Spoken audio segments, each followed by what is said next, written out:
Hello प्यारे student, स्वागत है आप सबका हमारे चैनल पीएस स्टडी गुरु में। आज हम 12th क्लास के फिजिक्स में लेसन नंबर 1 से न्यूमेरिकल क्वेश्चन सॉल्व करने वाले हैं। मैंने देखा था बच्चों को न्यूमेरिकल क्वेश्चन में बहुत दिक्कत आती है, तो आज हम करने वाले हैं लेसन नंबर 1 से कुछ न्यूमेरिकल क्वेश्चन जो कि एग्जाम के लिए बहुत इंपॉर्टेंट है और एग्जाम में हमेशा पूछे जाते हैं। तो देर ना करते हुए चलते हैं हमारी क्लास में और करते हैं न्यूमेरिकल क्वेश्चन, मतलब आंकिक प्रश्न। लेकिन उसके पहले अभी तक आपने हमारे चैनल को सब्सक्राइब नहीं किया है तो फटाफट चैनल को सब्सक्राइब कर लीजिए और बेल आइकन को प्रेस कर लीजिए, जिससे कि आगे आने वाले वीडियो के नोटिफिकेशन आपको मिलते रहें। तो चलिए चलते हैं हमारी क्लास में, करते हैं थोड़ी सी मस्ती, थोड़ा सा फन, बाकी सब एजुकेशन।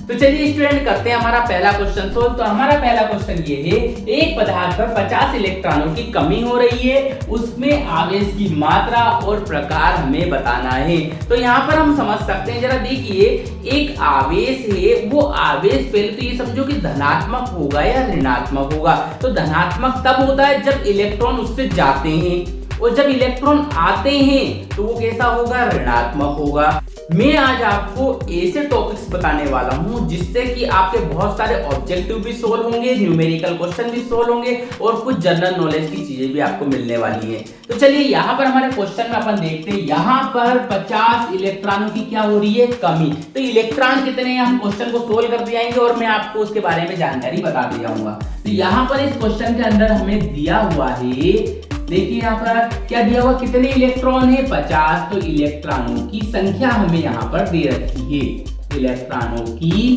संख्या यहाँ पर अपन लिख देंगे n बराबर, कितने नंबर है हमारे पास, देखो कितने इलेक्ट्रॉन है, 50 इलेक्ट्रॉन है। और हमें पता है कि जो इलेक्ट्रॉन का मान है वो कितना होता है, 1.6 × 10⁻⁻19 कूलाम जो है वो एक इलेक्ट्रॉन का मान होता है।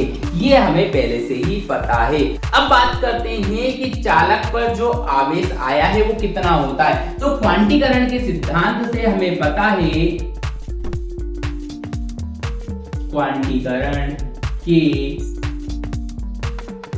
सिद्धांत से किसी भी पदार्थ पे जो आने वाला आवेश होता है वो कितना होता है, आवेश बराबर होता है ±ne।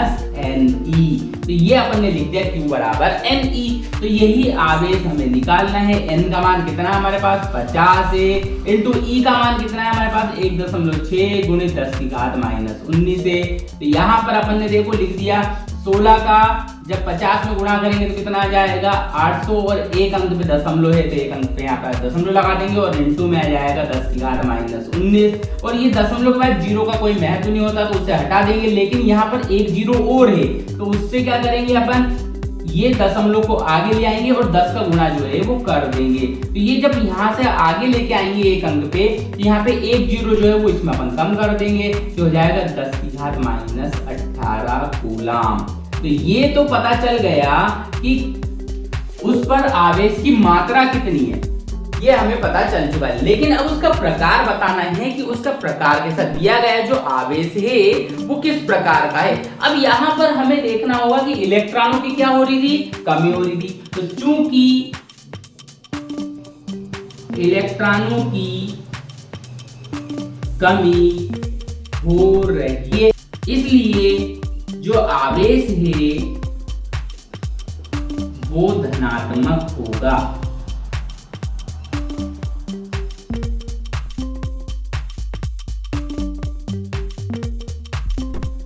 चलिए अब मैं बताता हूं आपको बहुत ही रोचक जानकारी इस क्वेश्चन से रिलेटेड। तो हमें ये पता है कि देता कौन है, जो धनी है, देता कौन है, जो धनी, और लेता कौन है, जो ऋणी है। तो अब यहाँ पर बात ये आती है कि यहाँ पर इलेक्ट्रॉन जो जिससे के पास से जा रहे हैं, इलेक्ट्रॉन जिसके पास से जा रहे हैं तो उसके पास इलेक्ट्रॉनों की क्या हो जाएगी, कमी हो जाएगी। और कमी हो रही है इसका मतलब वो कैसा है, धनात्मक है। तो यहाँ पर देखिए इस क्वेश्चन में इलेक्ट्रॉनों की क्या हो रही थी, कमी हो रही थी, तो हमने यहाँ पे लिख दिया आवेश कैसा होगा, धनात्मक होगा। फिर से सुनिएगा, यदि किसी चालक से इलेक्ट्रॉनों का उत्सर्जन हो रहा है तो उस पे इलेक्ट्रॉनों की हो जाएगी कमी और दिया गया आवेश कैसा होगा, धनात्मक। और यदि किसी चालक पर इलेक्ट्रॉनों की हो रही है वृद्धि तो वहां पर होगा ऋणात्मक आवेश।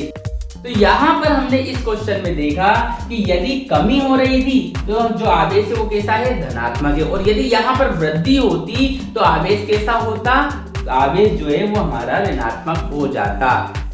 उम्मीद करता हूं आपको क्वेश्चन समझ में आ चुका होगा और इसी से रिलेटेड क्वेश्चन मैं कुछ आगे आपको देने वाला हूं, जिनको सोल्व करके आंसर आपको कमेंट बॉक्स में लिखना है। तो चलिए आज के लिए इतना ही, मिलते हैं नेक्स्ट वीडियो में नए इंपॉर्टेंट क्वेश्चन के साथ। तब तक के लिए धन्यवाद।